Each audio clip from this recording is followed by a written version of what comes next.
सामने के नज़ारों का आनंद लेने का मजा ही कुछ अलग। बरसात में इन जगहों पे बहुत दिक्कत है भाई। पहाड़ जितने खूबसूरत उतने ही खतरनाक भी बरसात के समय नुकसान कर दिया बंदरों ने। सारी मूली उखाड़ दी। दूर दूर से आते हैं यहाँ यात्रा पे और बरसात में पक के पूरे लाल हो जाते हैं। मेहमानों के लिए मंडवे की रोटी। सुबह के 9:30 बजे जैसे बाहर निकले तो आज तो चारों ओर आसमान पे खूब सारे बादल लगे हैं और दिन भर दिखा रहा है बारिश वाला माहौल। तो सबसे पहले आप सभी को मेरा प्यार व नमस्कार।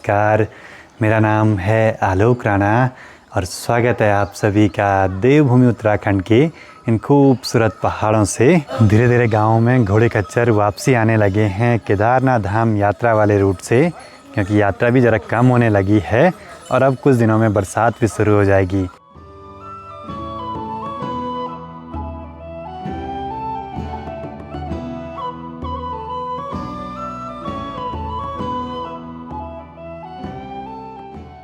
कल इतनी ज़्यादा थकान लगी होम स्टे में कि कमरे तैयार ही नहीं हो पाए।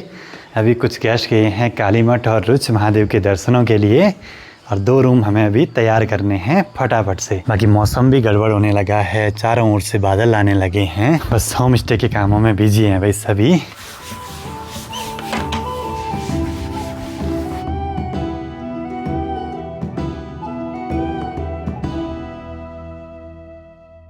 चलो जी, अपना होम स्टे भी बिल्कुल तैयार है। आने वाले मेहमानों के लिए कमरे तैयार करने में 2 घंटे से ऊपर तो लग ही जाते हैं भाई। देखते देखते सामने मधमहेश्वर घाटी से भयंकर वाली बारिश होगी शुरू। बारिश लगने से ठंड तो बढ़ती है, लेकिन कभी कभी बारिश में भीगने का मन भी करता है भाई। इस साल ऐसे क्या हो रहा है, बहुत ठंडा है। अरे ज्यादा ठंड तो बहुत बढ़ गई है। कभी कभी बारिश में भीगने का तो मजा ही कुछ अलग रहता है भाई। हाँ, बहुत ठंडक का एहसास हो रहा है। दिन के करेक्ट 3 बज रहे हैं, अब जाके झमाझम बारिश हुई शुरू।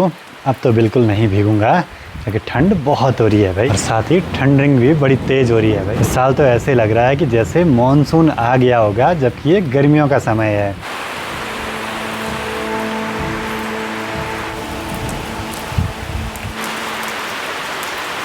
साल पता नहीं क्यों ये मौसम ऐसे बदल रहा है। इसका पूरा असर पड़ रहा है यात्रा पे, लोगों के रोज़गार पे और पूरे माहौल पे, क्योंकि बेमौसम कुछ भी चीज़ होना सही नहीं है।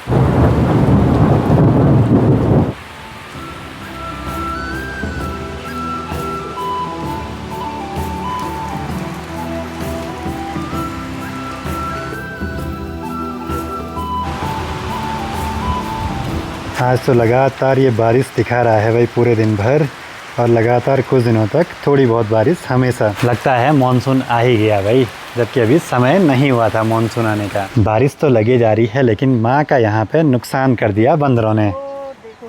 सारी मूली उखाड़ दी।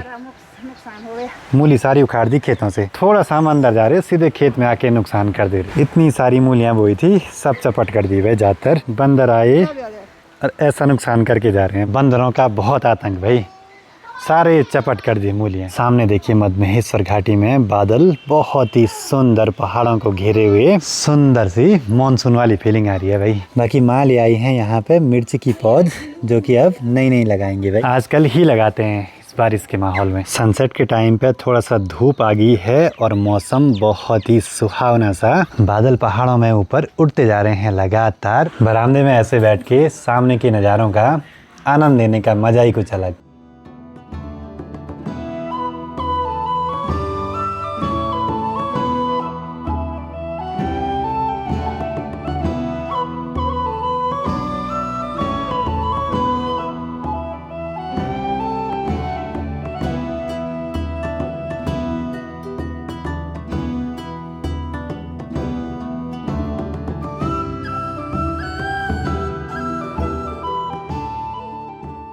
ये है अगला दिन और सुबह के 7:15 बजे बाहर झमाझम बारिश लगी जा रही है कल से लगातार इन पहाड़ों में। और माँ आज ले आई है कद्दू के पत्ते साग बनाने के लिए।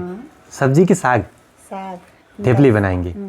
इनको बोलते हैं सूला। हमारे बुजुर्गों ने पता नहीं कैसी कैसी चीज़ों से साग वगैरह बनाए हैं। यही सब चीज़ें ज़्यादा खाया करते थे। पहले बाजार की दाल नहीं लाते थे तो घर में पत्ते पुते खरमच तभी तो होते थे पहले।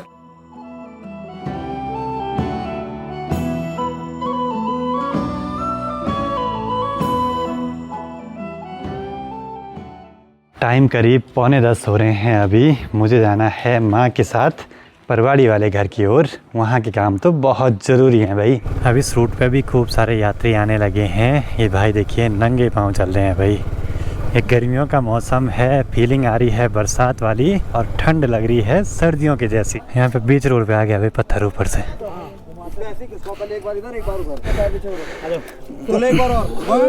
वन टू थ्री जो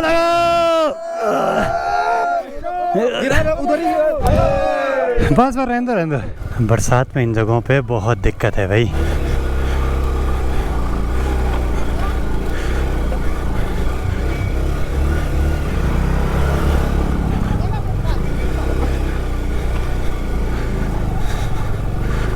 चलो जी धारे के पास पहुंच चुके हैं। पानी देखिए खूब आने लगा है भाई यहाँ पे। पर गलत बात यह है कि यहाँ देखो खाया पिया और डिस्पोजल वगैरह यहीं छोड़ दिए। धारे में पानी भी बढ़ने लगा और जो पौधे लगाए थे वो भी अच्छे से होने लगे। चलो बढ़िया है भाई, बरसात में खूब हरियाली वाला माहौल हो जाएगा यहाँ। और ये देखिए यहाँ पे गुलाब पे फूल भी लग चुका है। कलम लगाई थी कुछ दिन पहले। तुम आए नहीं वो ना? अच्छा उससे कैसे कहाँ से आप लोग?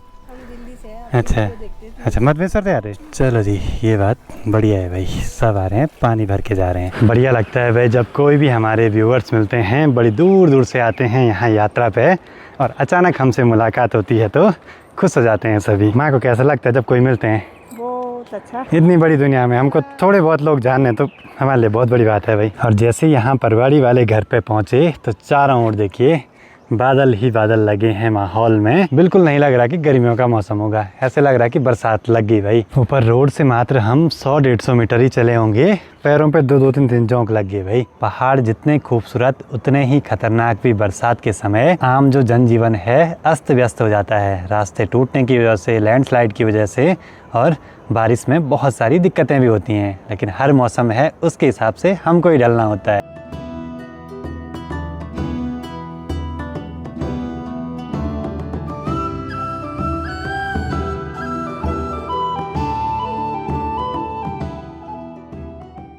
घर में तो थोड़े बहुत ही काम रहते हैं। अब चलते हैं गौशाला की ओर। यह है बैंगन की पौध, मिर्च बैंगन वगैरह सारी चीज़ें आजकल ही लगाई जाती हैं। मिर्च की पौध इतनी सारी, मिर्च भी लगाएंगे। इनको सब रखो इस थैले में। अब जितने भी लोग पहाड़ों में बरसात के समय में आते हैं तो ऐसे धारे का जब भी पानी पीते हैं तो एक बात का ध्यान ज़रूर से रखें, धारे के आसपास नमी के माहौल में बारीक जोंक रहती हैं तो कभी कभी वो हाथ पे लग के नाक में चले जाती हैं, फिर उसके बाद बहुत मुश्किलों से निकल पाती हैं भाई।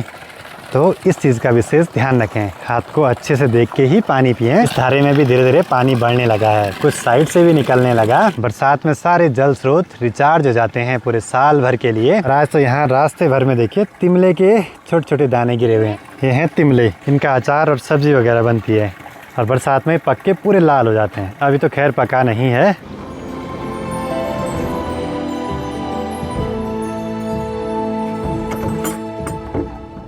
बहुत मुश्किल है भाई बरसात में, पैरों पे इतने ज़्यादा जोंक लग गए, जूते के बाहर से भी हैं भयंकर वाले के, बिल्कुल बारीक वाले ने। बरसात में बहुत संभल के रहना पड़ता है भाई जोंक से भी। या तो ब्लीचिंग पाउडर या फिर नमक लगा के चलते हैं जंगलों में।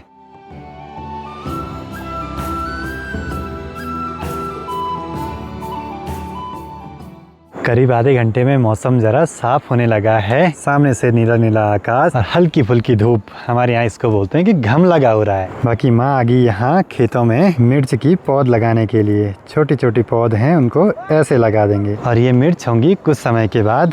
आजकल ही सारी चीज़ें लगती हैं। बाकी यहाँ कद्दू के बेल वगैरह भी होने लगे हैं। इन्हीं की पत्तियों का साग बनाने के लिए ले गए थे।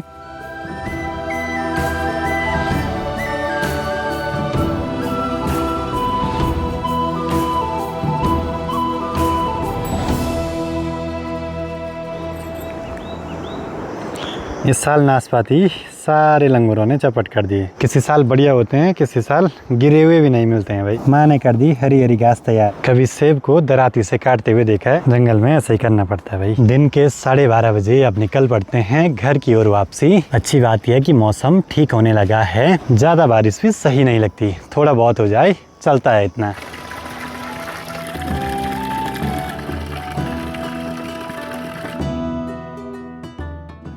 दिन के 1 बजे अब निकल पड़ते हैं नए वाले घर की ओर वापसी। बाकी मैं ठीक सामने केदार घाटी वाले रूट पे देख पा रहा हूँ कि माहौल सुनसान सा लग रहा है, मतलब कि यात्रा बारिश की वजह से जरा कम होने लगी है भाई। अपने होम स्टे के मेहमान अभी निकल रहे हैं। तो गुप्त काशी के थोड़ा सा आगे पे नारा है, इसके थोड़ा आगे पे वो नारायण कोटी, बस इतने ही एरिया पे। चलो जी, धारे पे मेहमान रुक रहे हैं, यात्री रुक रहे हैं, तो बढ़िया लगता है भाई कि धारा अपना फ़र्ज निभा रहा है। बस हम इंसानों को अपना फ़र्ज निभाना होगा, साफ़ सफाई मेंटेन रख के। अब बरसात में यहाँ पे हर समय यही प्रॉब्लम, खूब सारी कीचड़ और फंसने का डर, गिरने का डर, हर चीज़ एक साथ ठीक ठाक। और यहाँ ऊपर अटके हुए पत्थर नीचे गिरते जा रहे हैं। सुबह वाला पत्थर यहीं पे अटका है।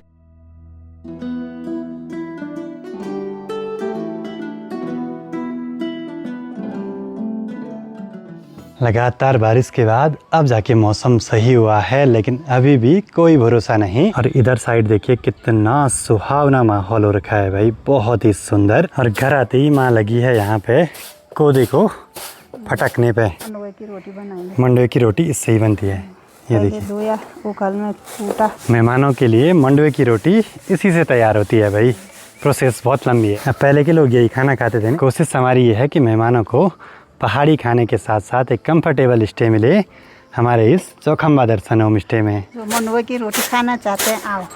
कोदे की रोटी भी मिल जाती है, आटे की भी मिल जाती है। मतलब कि खाने में हमने काफ़ी कुछ आइटम्स पहाड़ी रखे हैं, जिससे कि नॉर्मल खाने के साथ साथ पहाड़ी टच भी उसमें आ जाए।